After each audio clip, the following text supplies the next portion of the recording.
everybody. Welcome to Bayou Bets. It is Monday. It is December 4th, 2023. We have all sorts of things to talk about. You might not want to hear them, but we got to talk about them here on Bayou Bets. A reminder before we get started, Caesars Sportsbook is the official odds partner of bet.NOLA.com. All the lines and odds that we show you today come from Caesars Sportsbook. We thank them for that. And we also remind you to subscribe to the Bayou Bets YouTube channel if you haven't already. That is the best place to find out when we go on the air and when, well, it's Mondays, Thursdays, Friday mornings with Datitude. Pretty much same times now that we're back to Tuesdays, fantasy show. Tuesdays, fantasy roundup, all kinds of stuff going on. All right, let's get to the topics of the day with my friend Spencer the Guru Urquhart. As you see up here, Saints lose 3 in a row. They haven't won in a month because they had a bye week mixed in. That is brutal. We went from, I think, my sub headline says they went from meh to, are you kidding me? I think that's where we are right now. There's a college football playoff controversy. And we'll talk wave, the Tulane Green Wave. Willie Fritz is gone. They're going to the Military Bowl. Jayden Daniels is going to be the Heisman winner. The New Orleans Pelicans. And a little Monday night preview. All kinds of things to talk about, Spencer. Yeah, most definitely, Jim. Yeah. Pretty exciting weekend. Another tough L for the Saints, though. Things aren't really getting back on track like some were thinking. But it's now 3 weeks in a row that I predicted a Saints loss, and I've been right every time. So my fade the Saints theory has proven pretty not profitable to predict the this loss year. when they're predicted to lose. They've been underdogs. So I'm happy for you. I was wrong. So, but anyway, Ronald Christie says, "What's up?" And we enjoy. What up, Ronald? We thank you for joining the show and spending some of your afternoon with us. Okay, let's get to it. Saints lose their 3rd in a row. Is the future any brighter? Look at these numbers. These odds have changed dramatically to win the NFC South here now, plus 400 to win the Super Bowl. I mean, come on, you're not going to put any money on that. But if you did, $1 bet. If they were to win the Super Bowl, would win you 125 smackers. So go ahead and put your George Washington down on the Saints and see what happens. Saints and Panthers this week, but first we got to talk about the loss, 33-28. Spencer, you were there. I was home with my sick girls, and, I was texting the group. I didn't miss anything, at least not the first 7.5 to 8 minutes. The Saints got better, but it was too little too late. We don't take moral victories out of anything. Right. Yeah, it was one of those ones to where I thought it was going to be a shellacking. I thought it was going to end up like 50-something to nothing. Saints season would just be completely deflated. But at least they fought a little bit. If there's any silver linings to take out of this, it's that they didn't just completely give up, and they showed that they've still got some talent on both sides. It's not coming together, though. That's why they keep losing games. But they have enough talent to compete in these games, even against a team like the Lions that's considered one of the better teams in the NFC. So I'm not predicting anything from this team as far as winning the division. I've been saying they won't, but their schedule gets a lot easier coming up. Panthers, Giants, and it's one of those deals to where they're very down, but they're still not out. They're definitely not out. We're going to get into that. We ask you, look, if you guys want to get in your comments, if you just want to get stuff off your chest, if you want to ask a question, feel free in the comment stream, whether it be Facebook, whether it be YouTube. You're more than welcome to type in your comment. We will show it up on the screen. Lee? See, Lee is still who-dotting it up. He's not phased. He's not phased. All right, here's the thing. Look, Jeff Duncan talked about on his show yesterday about how going into these last 3 games that it was key. That we're going to learn a lot about these Saints. And, I think he's right. And just because they lost these 3, I mean, I'm not going to get all fired up and say, I thought it was a 9-8 team. No way you can say they're a 9-8 team now. For them to be a 9-8 team, they'd have to go the rest of the way with just losing 1 game. I don't think anyone realistically can think that's going to happen. Could happen. Cameron Brown says keep pounding. I'm sure they will.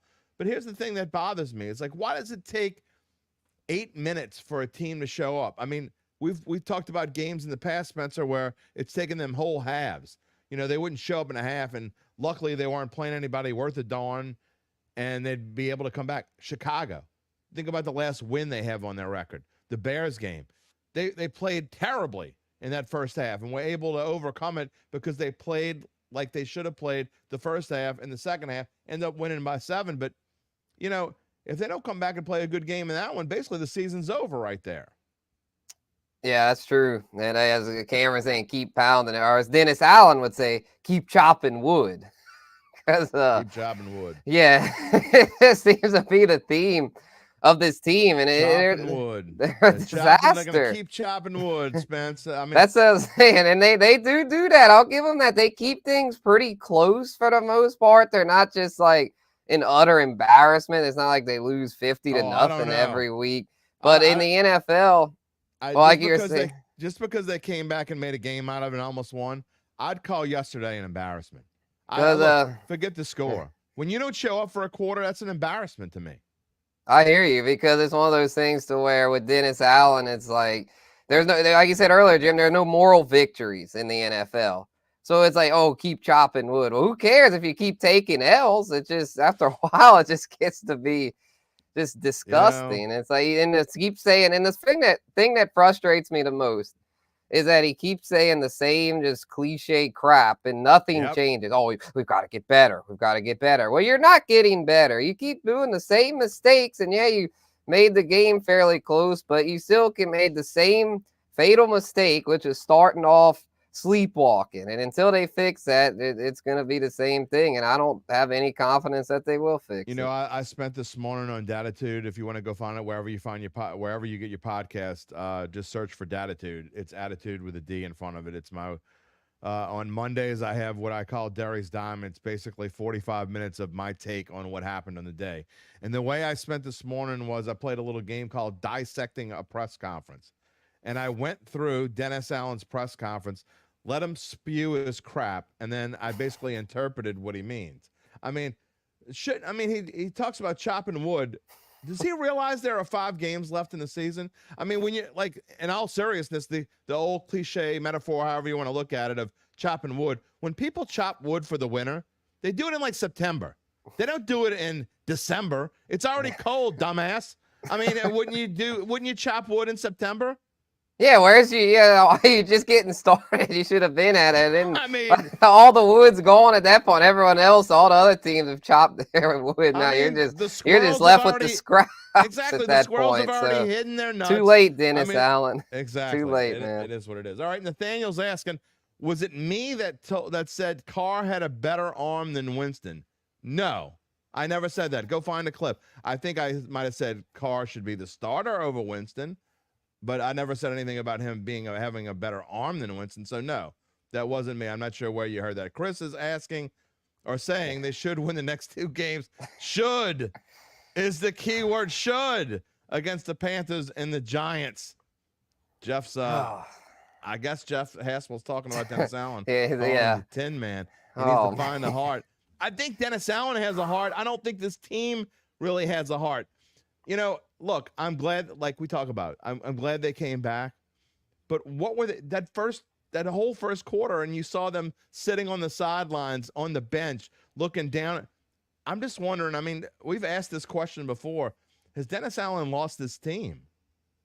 Yeah, I mean, I'm kind of thinking he is, as Jeff says, the Tin Man. I mean, I don't think they respect him as a leader, and as a result, they just get themselves in these holes, and then they play cat and mouse. They'll kind of make a comeback, and then it just doesn't end up leading to anything because they're not prepared. He's not preparing them for battle. Whereas Sean Payton and Drew Brees, their support was always prepared. They didn't win every game. I mean, they had their share of heartbreaks, but they were always at least prepared. Where you feel like with these past 2 years of Dennis Allen, a lot of games you go into them and you just, especially with these bad starts, you're like, what was their game plan? What are they doing? They don't even look properly prepared. And to me, the thing, and I've been laughing a lot on this show, just thinking about how absurd this stuff is with the Saints. The thing that really hammers the point home of how he's lost the team. Michael Thomas on Twitter X yesterday. That was an utter embarrassment. Yeah, he deleted his account, but he can't undo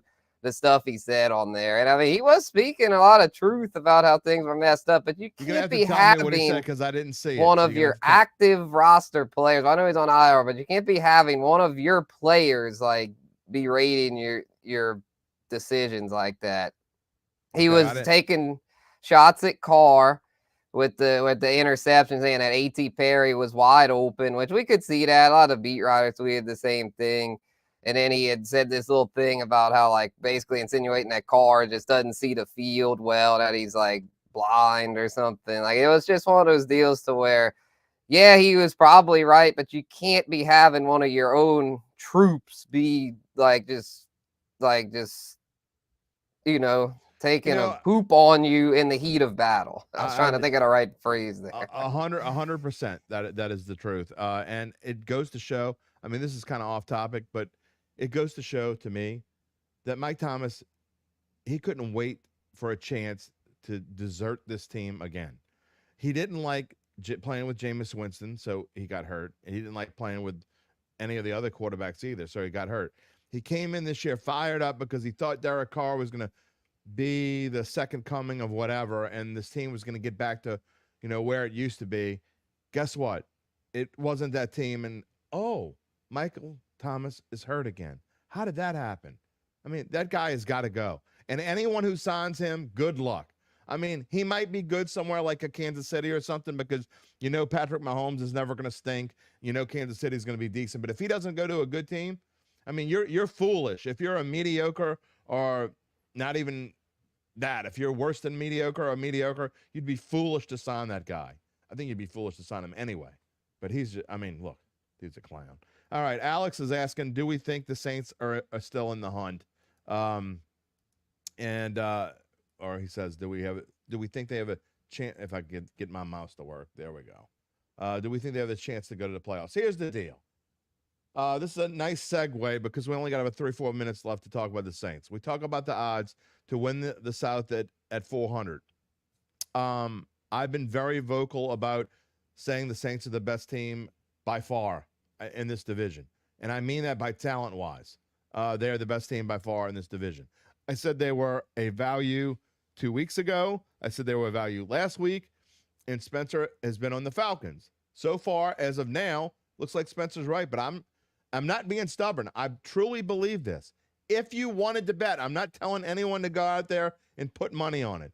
But you're probably not going to find any better value, I don't think, in the NFL if you're talking about division odds than the Saints to win the NFC South, because it comes down to this.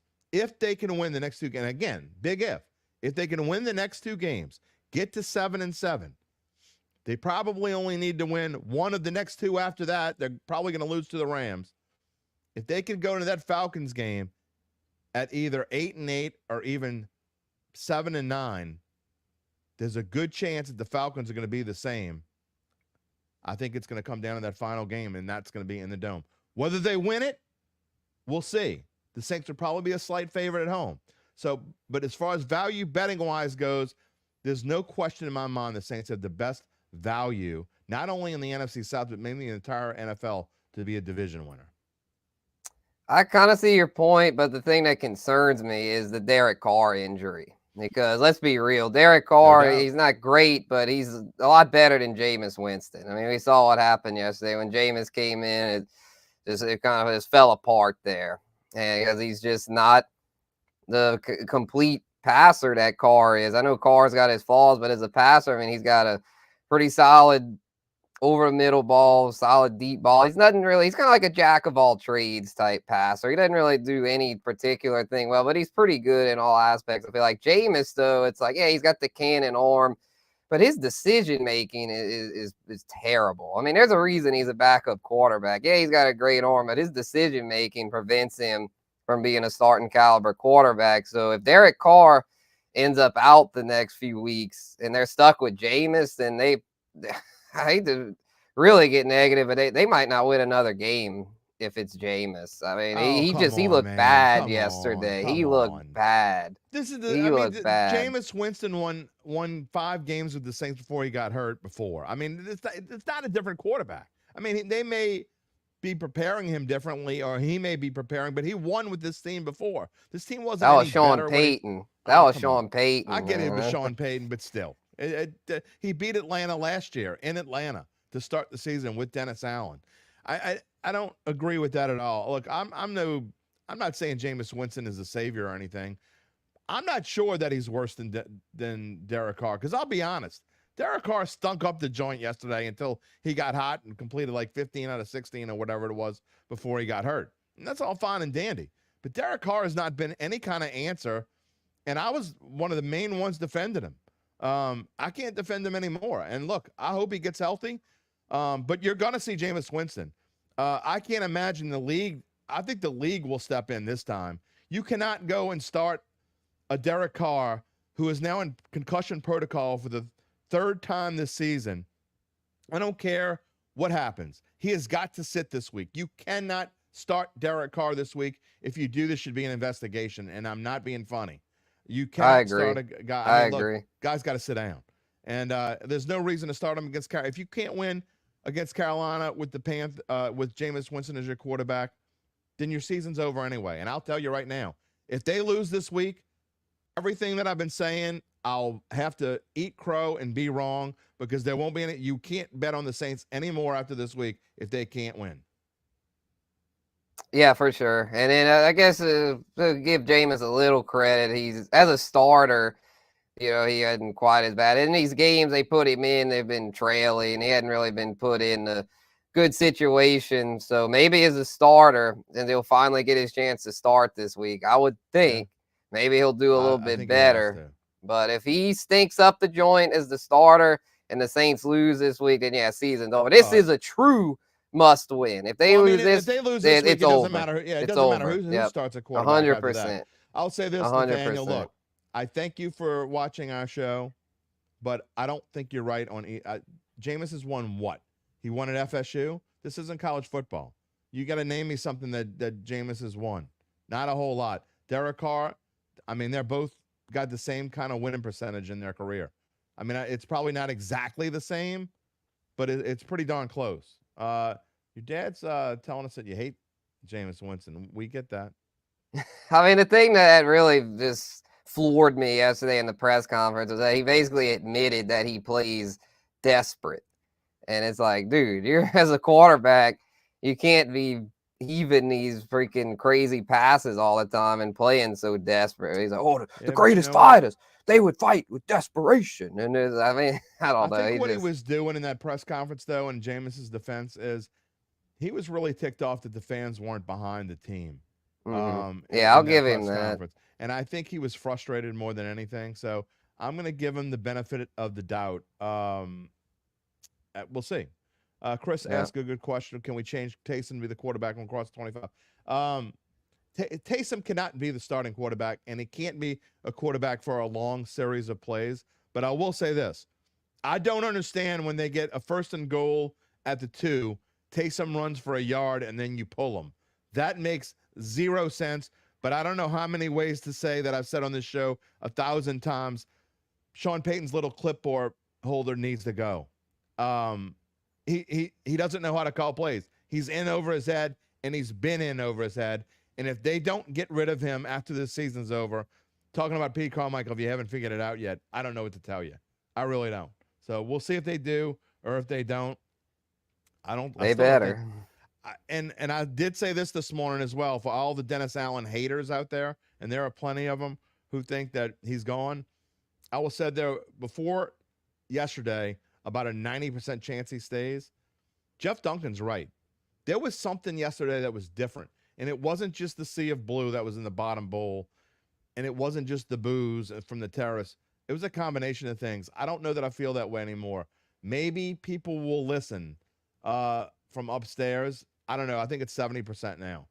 If they don't turn some things around, maybe people not showing up and the other team's fans in the dome, maybe that will make a difference. I don't know. But it definitely was different yesterday. You could see it on TV. The announcers were talking about it. The local media was talking about it. They were asking the questions of the coaches about it. They were asking the questions of the players. And this is a town where, look, that doesn't happen here. You don't get an entire lower bowl filled up by the opponent. I mean, even the Cowboys, even like the Steelers of the world, it doesn't happen. Even not here. It doesn't happen here. It's embarrassing. All right. Before we move on, Naquinta says Carolina seems to be worse off than the Saints, so we should. We should. You're crossing your fingers. I'm with you, my friend. I'm crossing them too. We'll see. All right, let's move on because we do want to talk about the college football playoffs, and because you and I think completely different. Well, maybe not completely different. Completely different is probably a little too strong.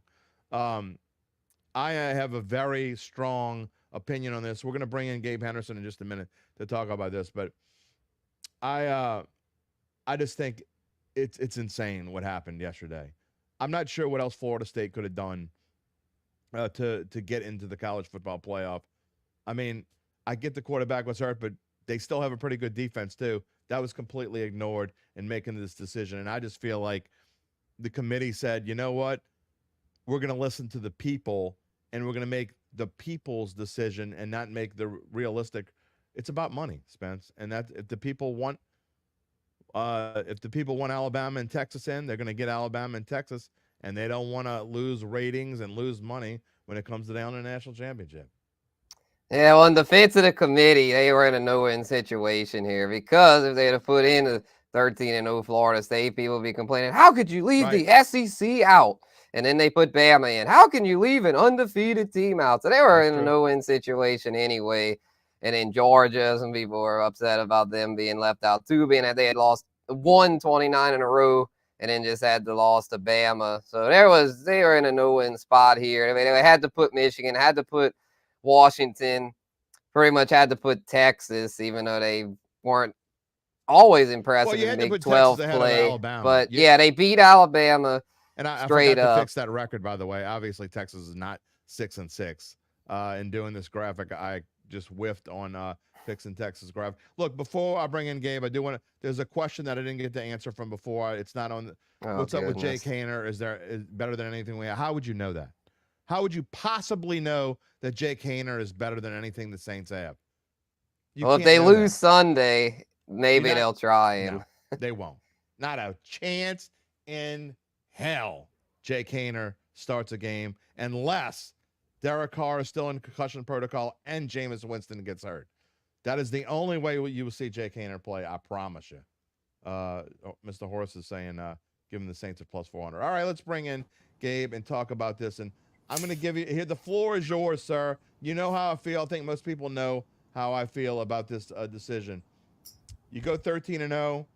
You earn the right to be there. I don't give a damn if you're starting running back, your quarterback, 8 of your offensive linemen are hurt, your defensive lineman tested positive, and down the line. I don't care. You went 13-0. Why do they play the damn games? Well, here's something I think we can all agree on. I think Spencer hit the nail on the head first. A, this is a no-win situation for the committee. And I think B, either way, Florida State gets screwed here. You know, do I think the committee made the right decision putting these 4 teams in? Yes. Do I think Florida State got royally screwed? Absolutely. Do you feel bad for them? Absolutely. But here's the thing, you know, and they're going to sell this crap about the 4 best teams are in. They're not. The 4 best teams are not in because if the 4 best teams were in, the Georgia Bulldogs would be in that field. They can then look at the 4 most deserving. Well, these are not the 4 most deserving teams either because Florida State would be in that field. What it is it's a mix of all of these different things. And as Thomas mentioned earlier, the committee, while in a no-win situation, they did not care because at the end of the day, this is the last time we're going to have to do this. But, hold on. Go ahead. Eric says, maybe I should give a damn of a pathetic schedule they played and how everybody in the top 8 could have won. That doesn't mean a damn thing. I don't care if they played the Lighthouse of the Blind. They played an ACC schedule and went undefeated. People keep making excuses for putting Alabamas of the world in there, putting the Texases of the world in there. I hate that. That is not a valid argument. I don't care who they played. It doesn't make a difference. They won every game they played, including beating the hell out of a really good LSU team. So take that. Go ahead, Gabe. If you want to talk about scheduling and what undefeated teams shouldn't be in the playoff because of the schedule, look at Michigan. Michigan's schedule is the equivalent of a high school schedule, aside from Ohio State. And everyone can say, oh, Penn State. Anyone who watched Penn State this year knows that they beat up on crap teams. And when it comes down to it, their offense can't move the ball worth a damn. So if you want to talk about schedules, don't blame Florida State, who scheduled a top 15 opponent in their non-conference schedule. Go look at Michigan. The schedule that you can control is the 2, 3, 4 games out of your conference that you can schedule by yourselves. Florida State scheduled LSU. Alabama scheduled Texas. Texas scheduled Alabama. I don't really know what more you want from those teams. Florida State cannot control how weak the ACC is this year.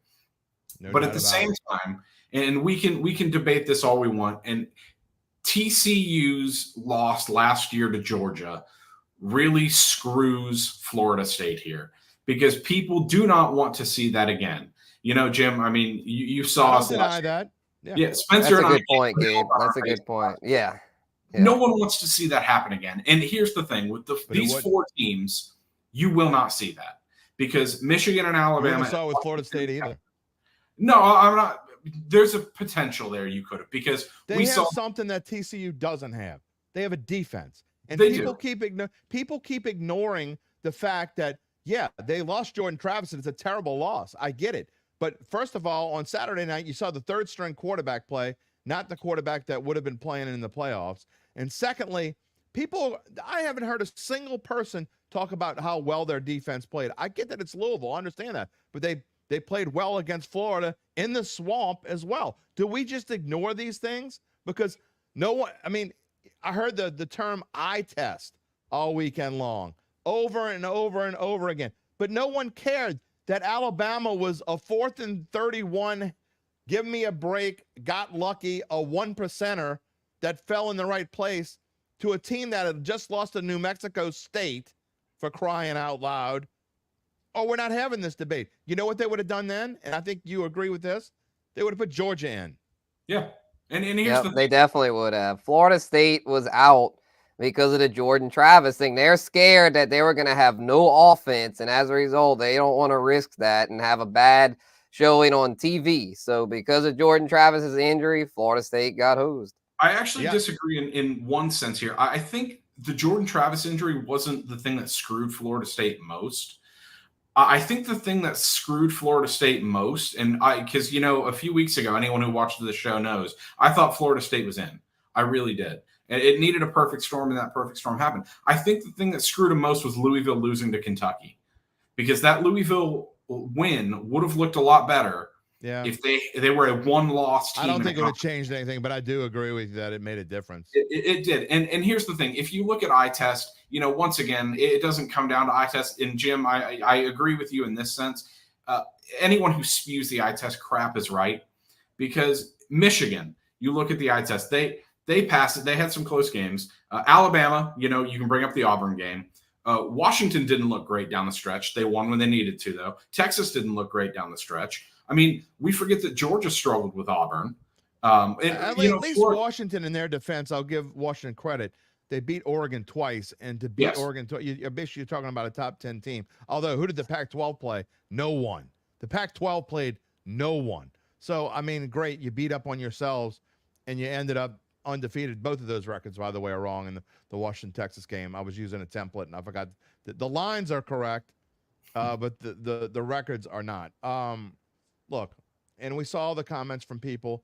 It's just frustrating. It is very frustrating. And because I've said this before, what really bothers me is I've never been the biggest college football fan on the planet. I watch when I'm home. I watch the big games. I watch during bowl season because I'm usually betting a lot. But I can't get fired up about anything that has to do with the judge. I mean, I've never been a boxing fan. I've never been a gymnastics fan. I've never been a figure skating fan. And basically that's where I'm at with college football. They need a judge to determine who's going to the playoffs. Until you figure out a real way, even next year, it'll be much better. I get that, and there won't be as big of an argument between 12 and 13, but you're still using a judge to figure out who's going to your playoffs. No real sport do we do that. Even golf. No one's deciding in golf who's playing who. I mean, in football, if the Saints make the playoffs, they will have earned the right to go to the playoffs. We know what they need to do to go to the playoffs. And it's not that way in college football, and it's ridiculous. Yeah, they need to scrap the committee thing. I mean, they got 12 100%. teams. That's enough to just be like, look, we're going to let in the best group of 5. All 5 will be 4. The Power 4 champions, the best group of 5. And then the rest will just be at-large bids. The rest be at-large bids among the Power 5. And then one more at-large maybe for group of 5. I don't know exactly how they'll do it, but that would be better than having a freaking committee. They need to abolish the committee. There's got to be a way to make it better than this. I actually think the worst thing here is the rankings, because you have, the rankings screw everything up. In no other sport do you have rankings from week to week other than 100%. The crap power rankings. Which don't mean anything, by the way. No, they mean absolutely nothing. Yeah, and people will go, preseason rankings. People base, for half the season, we base these rankings off what people think preseason. And it's ridiculous. But I think that screws everything up, because, you've got manipulations of rankings and all that. I mean, it's all ridiculous. At the end of the day, though, everyone, someone was going to get screwed. Maybe 2-3 teams were going to get screwed. And that's because some idiot thought that 4 teams out of 133 was the best way to build a playoff. But at the end of the day, I think they got it right. This is going to be the most entertaining playoff for everyone to watch. The average margin of victory in the semifinals over the last few years has been 19 points. I don't think you'll see that this year. I think any of these 4 teams could potentially win. We mentioned earlier that Alabama, I actually like them to beat Michigan. And I just don't think you would have gotten that with Florida State. No, whether it be in the semifinals or final, I think they got it right in the end. Tom Casale was talking about how Texas is a really good value right now. I think the odds are down to like 275, but I got them for a small bid on them at plus 350 before they made the announcement. I think I'm going to go put some more on them, because I really think the best team doesn't always win, but I think that Texas is the best team in there. I definitely think they deserve to be in there. Not over Florida State, but I think Florida State deserved to be in there over Alabama. I mean, going back, lastly, before we let you go, Gabe, because we got to move on, but these rankings, we talked about it. They mean nothing. Had this been a 5-team playoff for some reason and the first team got a bye, then Georgia would have been number 5. They would not put Florida State in. If it would have come down to 6 teams, they would have picked, I don't even know who's 6. Ohio State. They would have probably put Ohio State in over Florida. They would have found any reason they could to leave Florida State out, and that's what is frustrating to me more than anything. So. Yeah, definitely. All right, Gabe, we'll talk to you on Thursday. All right, Spence, let's move on, because we only have about 3 or 4 minutes left in the show, and I want to run through real quick. Tulane, Willie Fritz is gone. They're going to the Military Bowl now. It's one thing is when you're not a Power 5 school and you don't get that one bid that Liberty got, you're stuck with like the Military Bowl, and you see they're a 5.5-point underdog, which is kind of crazy. I mean, are they expecting mass exodus, or is there value here in the wave? I think mass exodus. I don't think Pratt's going to probably play. I mean, he's going to try to do the draft, I would think, or maybe transfer. And, Willie's gone, so I feel like a lot of the guys that he brought in might sit out or something. This is a terrible spot for Tulane. I think they're gonna get killed here. Virginia Tech's not been that great. I mean, 6-6, but they're a team that's like they've shown a little improvement. In the ACC, they're like one of those ones they can hang with some of the better ACC teams. So I don't like this at all for Tulane. Their little run looks to be coming to an end. It was a great 2-year stretch, but now that Willie Fritz is gone, it's probably going to be back to rough sledding. Yeah, I agree. And the next coach is going to have a lot to fix on his hands, because they're losing a lot at Tulane, and it's going to be an interesting situation. I will say about the Tulane SMU game in the American Athletic Title game, SMU kind of Tulane, didn't they? I mean, you look at Tulane, they had 31 rushing yards. I warned you before this weekend started, SMU's defense wasn't getting nearly the love they deserved, Spencer. And again, you hold Tulane to 269 yards, couldn't run the ball at all, and they basically got what they've been averaging passing-wise Michael Pratt never was completely right this entire season, and he wasn't right in this one. Yeah, that's kind of why I think he sits out, so he can heal up and maybe be a late round draft pick or something. So, yeah. Gabe brings up a point that a lot of people are talking about, and I think it's just social media, Twitter. I mean, social media. Oh, yeah. Coach O is not going to coach Tulane. Come on, man. That'd be so hilarious to see. No, it wouldn't. It'd be sad. I mean, no offense, Tulane, but you don't go from LSU winning the national championship to coaching Tulane. You just don't. I mean, he wouldn't even want to mess with it. I think he is. I would hope. And again, I don't mean this in the wrong way, and it'll be taken the wrong way. But you got to have pride in yourself. You can't go coach Tulane. You just can't do that. You can't go from the SEC to coaching Tulane, even if it's for one game. This isn't a Hollywood show. Jeff Haspel says they saw the writing on the wall in the SMU game. I think they did. They didn't play with any. They played kind of Saints football, right, with no emotion. I mean, that's really what they were. So it ended up affecting them, no doubt. All right, Daniels is a near lock for the Heisman. I don't think anyone denies that. Caesars doesn't even have the odds up anymore, Spencer. He is plus anywhere from minus 1,200 to minus 1,400. I looked today at other books, but, this is his to win, and it's over. And, Bo Nixed himself, didn't he? Yeah, he sure did. That's what I get. That's what I get for betting on Bo Nix. Lesson learned. I should have figured he was gonna turn back into a pumpkin. I wasn't trying to get you. I wasn't trying to say that you. I was just talking about Bo Nix in general. Yeah, I wasn't trying to rag on you. Oh, I'm just mad at myself because I included stupid Oregon in my big bucks. But overall, as long as my teaser hits tonight, I'll have a green week this week. All right, it's all good. Before we go off, we've kind of been ignoring the Pelicans, but in case you haven't noticed, and judging by the ratings, you haven't. The New Orleans Pelicans are 11-10, and they keep moving up. They were a couple weeks ago. They were 10th in the West. Last time I put this graphic up, they were 9th. Now they're 8th in the West. And Spencer, they are going to represent in the in-season tournament. I don't know if I'll be watching or not. It's on tonight. Tonight's my poker night, and they'll probably have football on. I could care less. But they will be playing the Sacramento Kings in the in-season tournament. You see down there, the semifinals is Thursday, championship game on Saturday. Do the Pelicans have a chance to win this one and then beat either the Lakers or the Suns? Maybe, but I wouldn't bet on it because the Kings, they beat the Kings twice already, and the Kings are a good team. I actually have two futures on the Kings to win the division and win the West. So I think the Kings are pretty legit. So I doubt the Pels win tonight. Although if Zion's motivated, man, Zion might really want that cash because, the winner of this thing gets that big bonus. So if Zion's really motivated, maybe the Pels will have a chance, but I surely wouldn't bet on them. It's the Pelicans version of big bucks, right? Except they're playing for real big bucks. I mean, that's what they get. These futures, obviously odds courtesy of our friends at Caesars Sportsbook. To win the NBA title, they haven't changed over the past 2 weeks. They haven't changed. They've remained steady at 60-1. The Western Conference odds, though, they have changed. They've gone from 30-1 to 25-1. And the Southwest Division odds have changed from plus 240 to plus 200. And you can see there that they are plus 700 to win the in-season tournament. So Vegas doesn't think they're going to win it. But who knows? Like Spencer says, maybe Zion will actually play and they won't give him.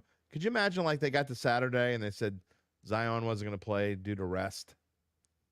I mean, it might be one of those things. If he goes too hard in these games, they might be like, "Oh, he tweaked something," or so. In a way, I kind of hope they just get knocked out. That way, he doesn't risk injury for meanwhile, CJ games McCollum that matter. It's got a collapsed lung, and he couldn't wait to get back. Just shows you the different mentality of different players. It's insane. It's insane. But we have plenty of time to get all over the Pelicans as we go forward. But right now, Spence, it's time to say goodbye. What are our final thoughts going into Monday evening? We never talked about Monday Night Football. Give me a Monday Night Football prediction. Okay, that'd be a good one to end it on. I think the Bengals, 10 points, and I think you're with me on this, Jim. I think that's a value. Jags don't tend to play as well at home. I mean, they've been better lately. Trevor Lawrence is getting in a rhythm. I think they find a way to win. That's your But boy. I don't think the Bengals.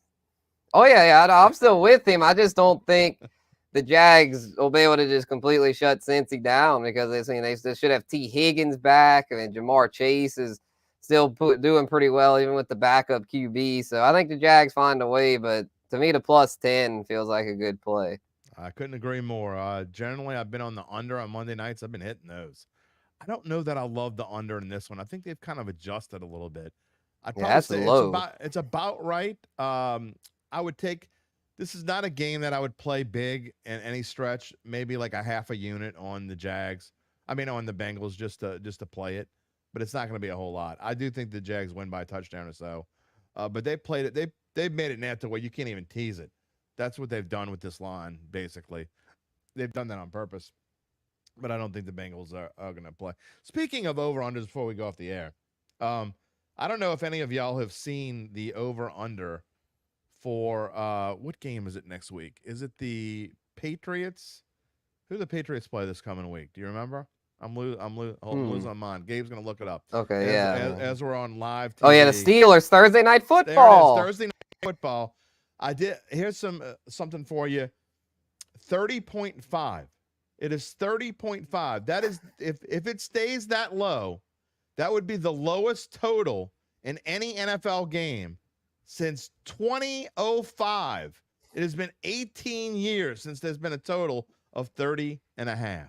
And in the history of keeping totals records back to the late 70s, there have only been 18 games. And let me tell you, there were some games back in the late 70s and early 80s where there weren't a lot of scoring. 18 games with a total of 30.5 in NFL history. And only 4 of those, by the way, have gone under.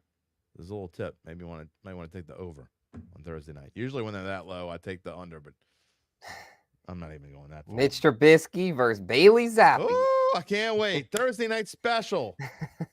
Al Michaels has got to be saying, is this really how my career is going to end with this crap? You're making me do this crap? I don't know. It kind of made him do it. It beats working for a living. Gabe, is it really 32.5 now? Oh, no, it's down to 30. 30.5. That's like an Iowa under. Yeah, down to 30. So it's going down. It's by the way, it was last night. It was 31.5. I woke up. It was 30.5, and now it's down to 30. So I mean, there are people that are betting the under in that thing. It's crazy. So I don't know. We'll see. All right, we'll be back on Thursday to talk about the New Orleans Saints, whether we think they can beat the Carolina Panthers. Everybody's going to be happy. It's going to be a whole week of transformation. People are going to be excited, thinking the Saints aren't going to lose another game. I'm going to change Spencer's mind before then. He's going to be all over the Saints, say, you know what, I was wrong about it. I don't like the Falcons anymore. Maybe he'll I'm glad I got that futures ticket. Maybe I'll hedge. Maybe I'll hedge with the Saints. Yeah, maybe he's the one that's right, and I'm the one that's wrong. All right, we'll be back on Thursday on all these same channels at 4 o'clock. Reminder that Caesars Sportsbook is the official odds partner of bet.nola.com. If you have not done so yet, please subscribe to our YouTube channel, Bayou Bets. That's all you do. Search for Bayou Bets. You'll always get notified when everything's going on. We thank you for joining us. For Gabe Henderson, for Spencer the Guru, I am Jim Derry. Have a great week, everybody. Bengals, Jags tonight. We'll talk about it later. See you later.